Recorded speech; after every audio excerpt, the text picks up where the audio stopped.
पारंपरिक खेती के साथ ही पपीते की खेती किसानों के लिए कमाई का जरिया बन गया है। हरियाणा के किसान से प्रेरणा पाकर पटेहरा ब्लॉक में नकटी गांव निवासी किसान दिनेश कुमार सिंह ने कदम बढ़ाया। उद्यान विभाग से सहयोग मिला। 14 बीघा में पपीते की खेती कर चौगुनी कमाई कर खुश हैं। रिपोर्ट देखिए। पथरीली जमीन में खेती करने वाले किसान दिनेश सिंह पहले गेहूं दलहन की खेती करते थे। मध्य प्रदेश के कटनी में हरियाणा के एक किसान से उनकी मुलाकात हुई। वार्ता के बाद पपीता खेती की प्रेरणा मिली। जिले के उद्यान विभाग ने उन्हें प्रशिक्षित करने के साथ ही साथ बीज मुहैया कराया, जिसके चलते उन्होंने 14 बीघा में पपीता की खेती शुरू की। फल भी तैयार है और उसे 18 रुपए प्रति किलोग्राम की दर से बेचा भी जा रहा है। किसान ने बताया कि धान, गेहूं और अन्य फसलों के मुकाबले पपीते की खेती करने में लागत की तुलना में उन्हें करीब 4 गुना अधिक मुनाफा मिल रहा है। देखिए, हमारा कटनी में प्लाट है 200 बीघे का। वहाँ पे भी हरियाणा पंजाबी किसान, बड़े बड़े किसान हैं, वो लोग पहले चालू किए थे, उसके बाद हम चालू किए। वहीं से फिर यहाँ पे हम अपना चालू किए। तो वहाँ पर कितना बीघे की खेती की है? वहाँ पे 30 बीघे और यहाँ 14 बीघे की। 14 बीघे।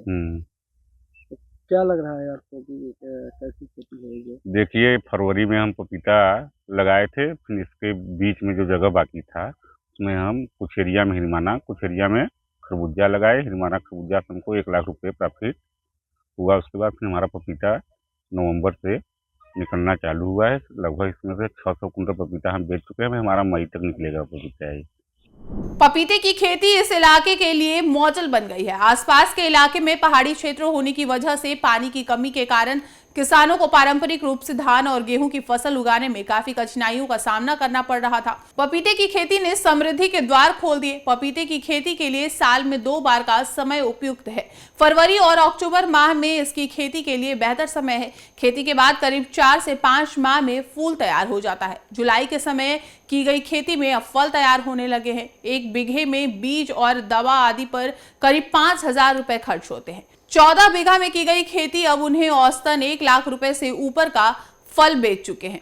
जिला उद्यान अधिकारी मेवाराम ने बताया कि पपीते की खेती में किसान को मुनाफा अधिक है। सरकार की ओर से भी किसानों को अनुदानित दर पर बीज मुहैया कराई जा रही है। किसान चाहे तो इसका लाभ उठा सकते हैं। उद्यान विभाग के द्वारा ड्रिप इरिगेशन के लिए अनुदान मुहैया कराया जाता है।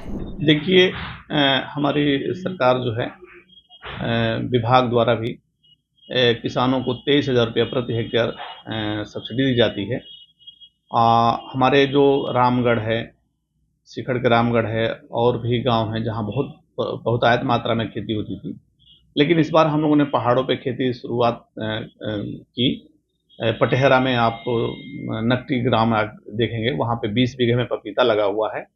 और सबसे बड़ी आपको ये बात मिलेगी वहाँ पे कि उस 20 बीघे पपीते में 20 बीघे में जब पपीता लगा था उसी समय वहाँ पे तरबूज लगा दिया गया था। उसमें तरबूज खरबूज उसके बीच में लगा दिया गया था। उस तरबूज खरबूज से लगभग 12 से 20 लाख रुपए तक शुद्ध इनकम हुई थी उनको। और जो उसकी लागत हुई वो तो पूरा उसी से निकल गई। और हमारा जो पपीता चल रहा है वो पपीता जो 35 लाख रुपए तक उसकी आमदनी होनी है। निश्चित रूप से मिर्जापुर जिले में पपीते की खेती किसानों के लिए वरदान साबित हो रही है। बड़ी संख्या में किसान पपीते की खेती की ओर आकर्षित हो रहे हैं। पारंपरिक खेती से अलग हटकर किसान अब अन्य फसलों की ओर रुख कर रहे हैं, जो किसानों को समृद्ध बनाएगी। बस जरूरत है इस प्रकार के उपक्रम को बढ़ावा देने की, और इसमें सरकारी तंत्र, विशेष रूप से कृषि विभाग की बड़ी जिम्मेदारी होगी। हम हैं देश के दिल, उत्तर प्रदेश की धड़कन, उत्तर प्रदेश टाइम्स।